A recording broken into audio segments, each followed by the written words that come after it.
Bonjour à tous, c'est Fred, j'espère que tout le monde va bien. On se retrouve aujourd'hui pour la suite de la carrière avec Concarneau. On commence par le mercato. Du côté des arrivées, il n'y a aucun joueur qui vont nous rejoindre. En tout cas, aucun joueur qui sont intéressants pour l'équipe première actuellement. En revanche, au niveau des départs, on a un départ majeur.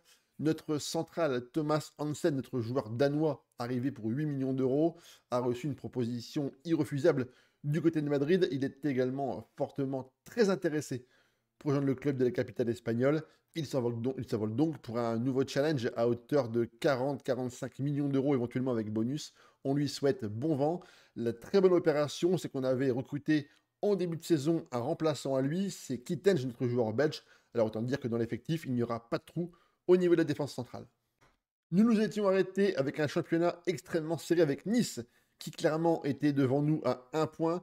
Il fallait vraiment prendre des points et de l'assurance pour cette mi-saison, pour essayer d'engranger un capital de points, nous permettront d'avoir un matelas assez important pour éventuellement pouvoir faire un turnover en vue des très grosses échéances de Ligue des Champions. On débute le mois de novembre par un match nul à la Méno contre l'équipe strasbourgeoise. 0-0 sur l'ensemble du match. Pourtant, dans la rencontre, on a été extrêmement dominant. 59% de la possession, 8 tirs cadrés. Mais le gardien slovaque de Strasbourg a été absolument fabuleux. Bien aidé par Junior Mwanga et Armel Koné, ses deux coéquipiers de la défense centrale, l'équipe strasbourgeoise a plié, mais n'a clairement pas rompu face au bloc de Concarneau. On poursuit le parcours par une très belle victoire contre Monaco à la maison, 2 buts à 0. L'équipe monégasque qui maintenant depuis 7 ou 8 ans est clairement une équipe de milieu de tableau. Les investissements ont été considérablement réduits et l'équipe monégasque essaye de vivoter un peu dans la partie molle, on va dire, du championnat. L'équipe monégasque a pourtant testé avec un jeu extrêmement physique et engagé, avec 4 cartons jaunes pris dans la rencontre. Malheureusement pour eux, eh bien, le talent de l'équipe de Concarneau a pris le dessus et nos joueurs ont été extrêmement réalistes et belle victoire, 2 buts à 0. Nous affrontions ensuite l'équipe de Troyes et très belle victoire à l'extérieur, 5 buts à 1.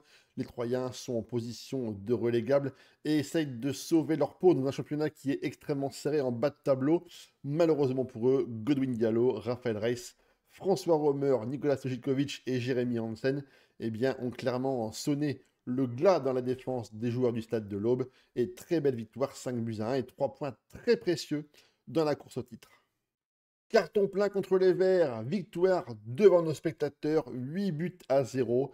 Vraiment la régalade totale, 64% de possession. On a tiré 41 fois, 23 tirs cadrés. On a quand même profité bien, des largesses clairement offensives et défensives de cette équipe des Verts qui a vraiment subi des vagues et des vagues durant toute la physionomie du match.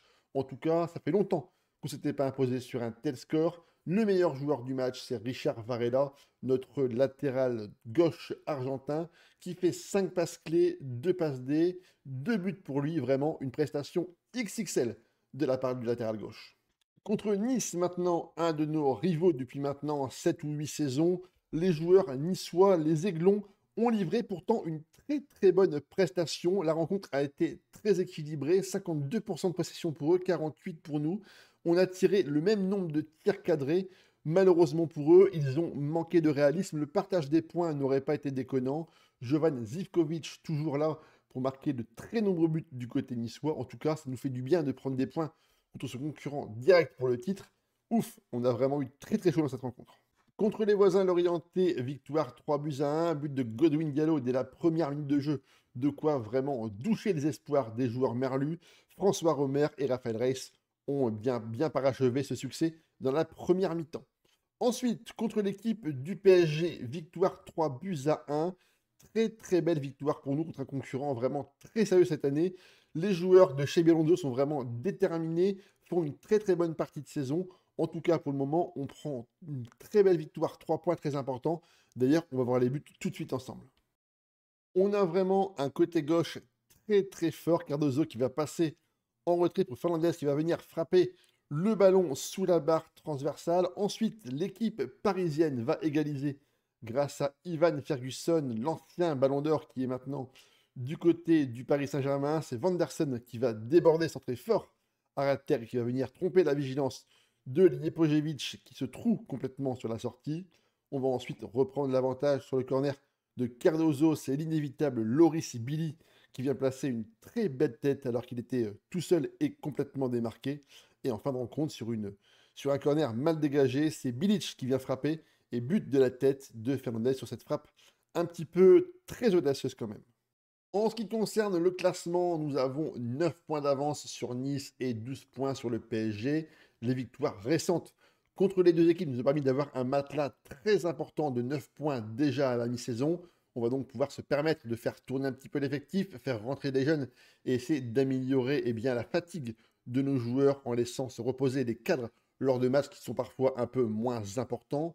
Au niveau des stats individuelles maintenant, le meilleur joueur en championnat, c'est Thibaut Cardozo, notre fusée portugaise sur le flanc droit, avec une note de 7,88 est clairement bien parti pour le titre de meilleur joueur de Ligue 1. Au niveau des passes D, Stojiljković est en tête avec 14 passes décisives, et derrière, on retrouve bien sûr Rafael Reis et Ivo Cardozo. Au niveau des buteurs, on est très très loin en classement. Je fais un turnover quasiment à chaque match, donc forcément, on a du mal à avoir un joueur qui va se démarquer au niveau des stats pour cette partie-là. On passe maintenant à la Ligue des Champions, une très belle phase de championnat. Après avoir bien débuté contre l'Inter, l'Atlético et le Shakhtar, nous nous déplacions pour 2 matchs consécutifs à l'extérieur contre Feyenoord. Tout d'abord, une belle victoire 3-1.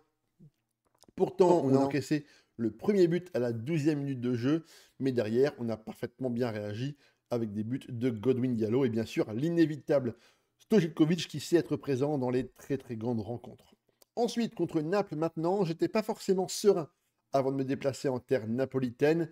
Rafael Reis, Stojiljković et François Romer ont été clairement décisifs dans cette très très belle rencontre de football. Le stade était plein, l'ambiance était bouillante, mais nos joueurs n'ont pas succombé à la pression de l'équipe napolitaine. Rafael Reis inscrit un très beau but sur une très belle combinaison sur corner. Derrière, c'est Tejera qui vient trouver parfaitement à l'intervalle avec notre joueur serbe Stojiljković qui vient fusiller à bout portant le portier Vega. Et en fin de rencontre, à la 77e minute de jeu, sur un très bon débordement de Varela qui va combiner avec Stojiljković, on passe au milieu de terrain pour Johnsen qui va bien recombiner avec François Romer qui vient marquer le 3e but. On est ensuite tombé sur un os, l'équipe de Newcastle qui est vraiment en train de monter en volume et en puissance à réaliser une prestation XXL. Ça fait très longtemps qu'on n'avait pas subi de la sorte et qu'on n'avait pas été aussi mauvais. Lipojevic 6,1, Godwin Diallo 6,1, François Romer 6,1, tandis que eux n'ont quasiment que note avec une très belle couleur verte. Ils nous ont vraiment atomisés dans l'engagement, dans la tactique. Vraiment une équipe à prendre très au sérieux cette année pour la LDC. On finit cette phase avec 2 très belles victoires contre Copenhague et contre Benfica. Victoire 3-1 et 2-0. Les performances générales de l'équipe ont été extrêmement encourageantes et vraiment très bonnes. Au classement, on est donc qualifié tout de suite pour le tour suivant. C'est très bien, on va pouvoir s'économiser de 2 matchs, un match aller et un match retour qui puissent forcément dans le physique mais également dans le mental des joueurs. C'est de très très bon augure pour la suite. Maintenant, on passe tout de suite à l'étape suivante. On fait maintenant un petit point au niveau de la Coupe de France. On a affronté l'équipe de Pau et une victoire très nette, sans bavure, 6-1. Et contre l'équipe de Reims au stade Auguste Delaune, victoire 2-0. On va jouer le prochain tour, le 11e tour contre l'équipe du Red Star FC. Clairement, on va aligner une équipe de remplaçants. Je pense que c'est largement à notre portée. L'objectif cette année est encore une fois de remporter la Coupe de France, faire plaisir à nos très nombreux supporters. J'en profite également pour vous montrer la future fournée qui va rejoindre l'équipe des jeunes. On est clairement sur une très mauvaise promotion. À mon avis, il n'y aura rien de bon à prendre. Bon, c'est pas grave, on verra ça l'année suivante, mais en tout cas, ça arrive parfois d'avoir des trous dans la formation. C'est dommage. On aime toujours avoir des petits joueurs pour les faire monter. En tout cas, cette année, ça m'a l'air vraiment très pourri. La vidéo est maintenant terminée. On se retrouve très vite pour la fin de la saison avec Concarneau. Au programme, bien sûr, le championnat, la Coupe de France, mais surtout la Ligue des Champions. Vous allez pouvoir également retrouver en lien en description le lien vers mes différents réseaux, également le lien vers mon Discord. Où vous allez pouvoir venir avec vous partager vos différentes carrières de manager. Allez, à ciao les gars.